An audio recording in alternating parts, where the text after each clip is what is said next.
106.9 Anidaso Wɔhɔ bi adwumadi so na Endra asema si Ghana in Sototoa a flooding ekoso tema. What's the situation over here?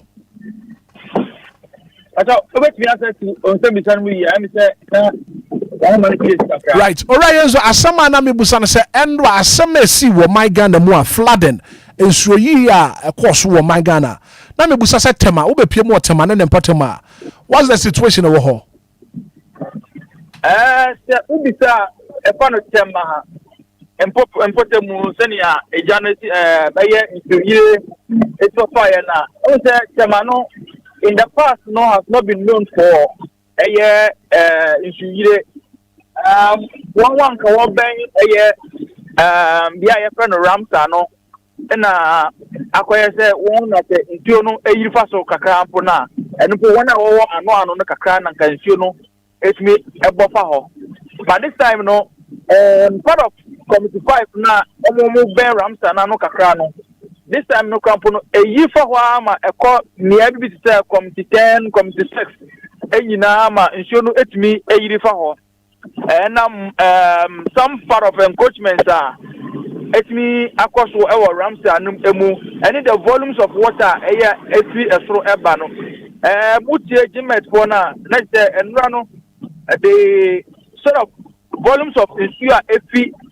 esro etoye no na say ekọ enum ye pa ntino na enye hu say enra no so yetimi nya these volumes of water and na say nsuo yeta no but nya so human activities kakra so ka na obehwa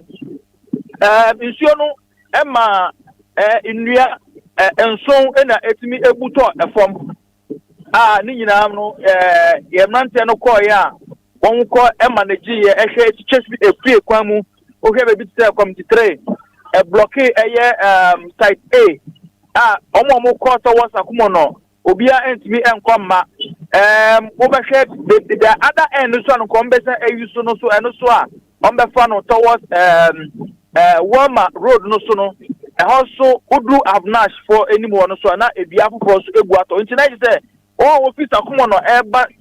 into temade na say Obia kachie usu watema na say opese ukọ towards sasa akumo no side na also Obia entimi nkoma baby say committee 4 inside enumre no any even anopano so enua mienu na ebu wo sa biaye ho no na tematek enimo eni so edua ba kubuto ho ni nyina mu no ye hwe se na esipa ema traffic congestion eba so okrom no na se ye hwe na yetimi eyi nnua ni nyina efi akwa mu se ne ebe ya akobadie betimi akoso yie isu ye no so no betimi aka se isu so eyiripa enom bebre yetimi esebu ewotemankwa no we had about nipa be tema new town obehwa if you towards communities ni mu a tema drainage systems ayaye no ayana say ayaye no underground na ni nyina ekofamu efa bibi so SGS wono kopie chemical hono side na ekopie towards Chemu Lagoon emu na fe akobo so epunumu wo tema new town side na nsuo na eyi yan bebre ni ti no ma wo wo tema new town pode na nsuo na kate wona obi antimi mfi tema new town emma to into tema na bisu mfi tema so enko but ni nyina mu no the fire service and the navy for no etimi ehwe ma yetimi rescue nipa over 50 yetimi ehwe ya no won nsuo no etimi ama waka nsuo ja won emimba no yehwe ma won timi ekọ a safer ground nsuo no senia etimi na esifa eyiri wo mofa no yetimi ebo modern ede won kọ a safer ground nipa ye rescue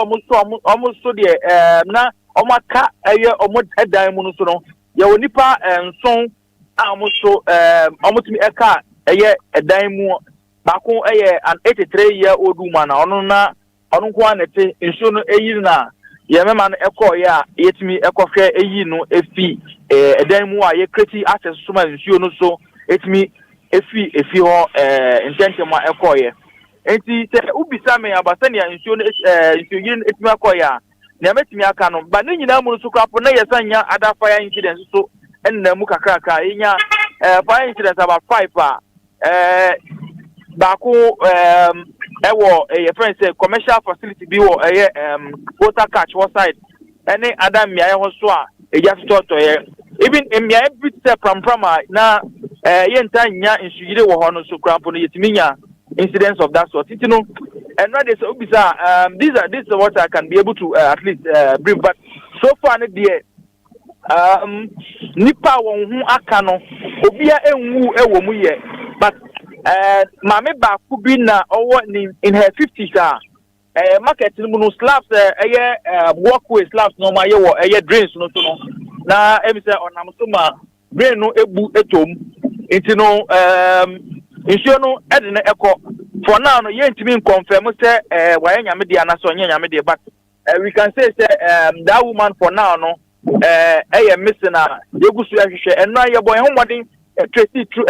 drains no mo edges no mi ahwe say betimi enya ehu sign of hair but ye hu no wo bebia enti no for now de onne nipa meka say wotema no yegusu ahwehwe no enra no sex team no ekọ run hwe but anopa so no better so akọ run ahwe say betimi ehu say bi wa nsuo no ko ayi da koto bebi ana say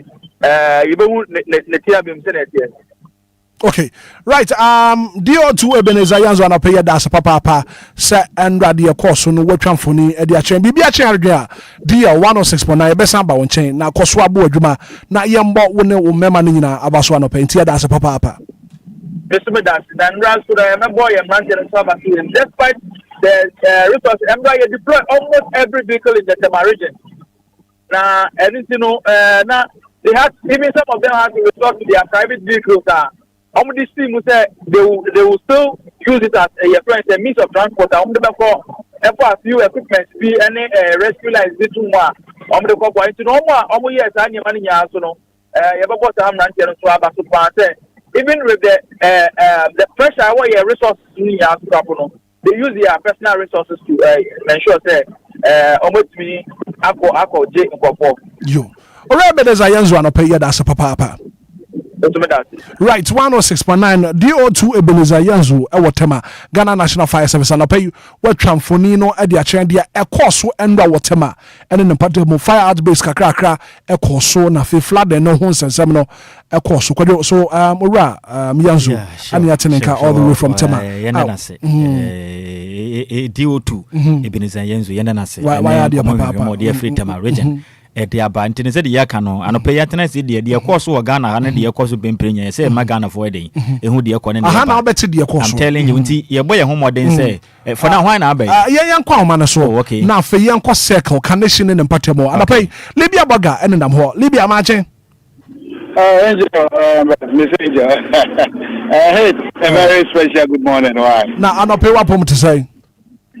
nyame adom na wonso nyame adom yenso ye hu ye papa Libya asem ne fie enra nsubra ne etoye wo man Ghana ayante asempa na pay wona nam circle condition ne mpatemo ehun foni no twetche se na hote na pay yo hate me da was the dika me chia only wati for na your team na wo office no na pay na hate they say Accra the Accra not just and yet safe it's better this some of the times you know this are you make your chia ko cross because so we be now Accra na ye juma wa ha no it's not just a week one in the year what juma ko especially for areas of Carnation Circle Africa so but they are not just ultimate forget it because easy so we be access cars in ma and a cars in because of flood na baby this malam dancing there aye who pass say in show to us what top interchange no what top na o sha say it's more than a river sana mekano na nipa ntimi komba ba enen nkofo do na nam from wa okra bicycle what we there no ponu kra no na odru baby wo hodoma o be fence you because your junctions bi wo hot say dansoma junction say no odru hodoma hate undam from kwa de obefensu menye sada Jesus do wani kire dan so ma top ukofa ho no kran so de na o ya ye late enti hit ze ka se circle honom hoda ho ye pa de na ye boa more portals mo nsuo no de mega ze bebre wo hodoma enkosi be ye Friday se nsuo na to a ansana ebu betimi atwetwe ana se kwa no betimi ada nti amale se no enane de slow motion pa na wo kromu ze dodo na nam form a they don't even have access to cars because cars ni bebre wo hono ma baby e free ban e choki it's either say obefa e chire ho baby bi afema sisimu lungu no ma be dru nti baby wo akura odru se se amena o ka se mi wa dabraka enso obetumi wo hono ma obon se Madina car na nam adabraka anka nyese ho na e fanti se kwan bebre ya main road na leading to circle and a major towns in Nano, the Brehodomona, Castle, Nya access. So far, no, this is what is happening. Okay. Now, Libya, my members are 1 hour businesses, one shops, run at the Braka Circle, Canesia, what do we need? HMO Honomono, or maybe a shops here no pay. There be OBMB shops, and not put the not the maybe I can say 90% MB shop. Do one of be any Makuma could be a honeymoon and a flood, and I even this is been mananka flood the end time and a bankrupt shops are flooded. So shop no down floor park. Me draw the back say no shop will be a omoton pampers and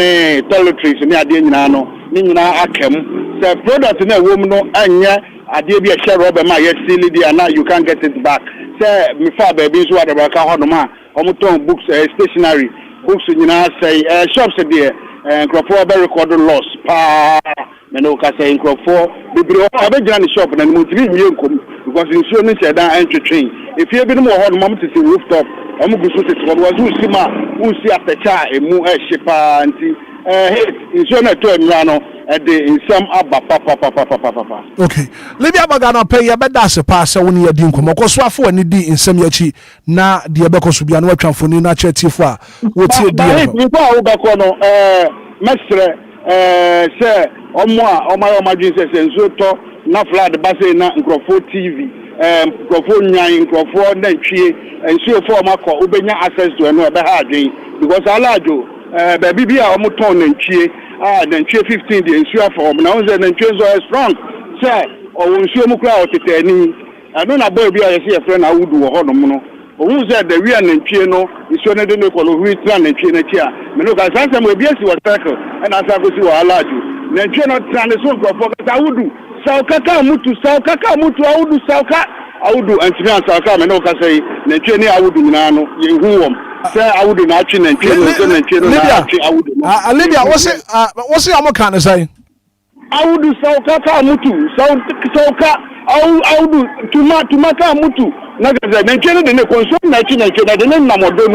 and I will hear the kind of wave, really speed, and so the corner. Then China, you're turning, and I would do. Meloga say, I would do Tin and Chinese one, and China didn't call.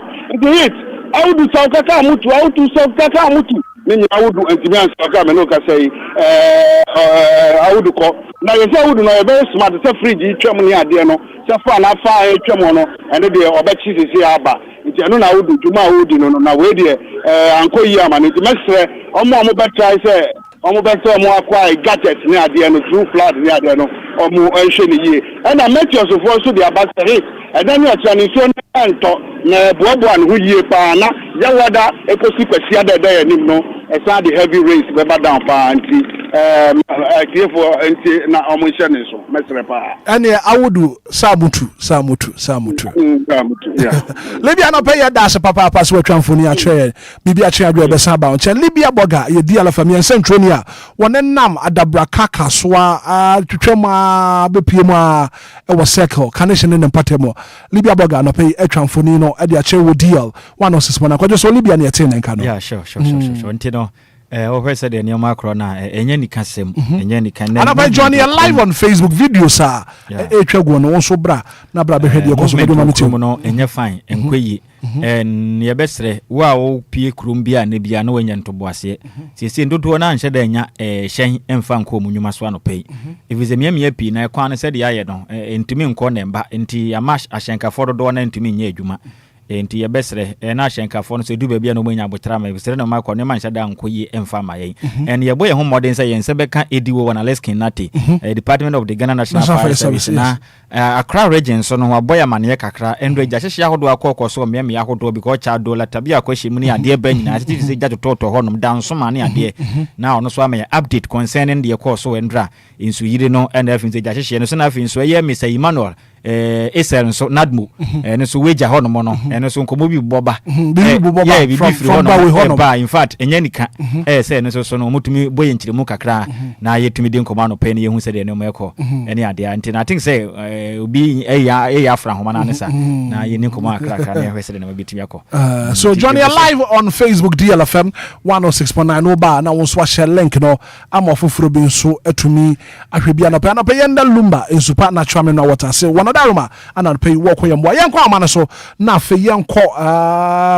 Ora Emmanuel SL a Nadmo director for Wejagbawe. Ora SL, good morning. Good morning, sir. Na anope wapom to say Ora SL. Adomi jidi sa oso huye. Nyame adomi aso ye huye papa. Na enkomo bi boba from Wejagbawe. And osan komo no ete saying Macho komo ben ni o eja abrase mo.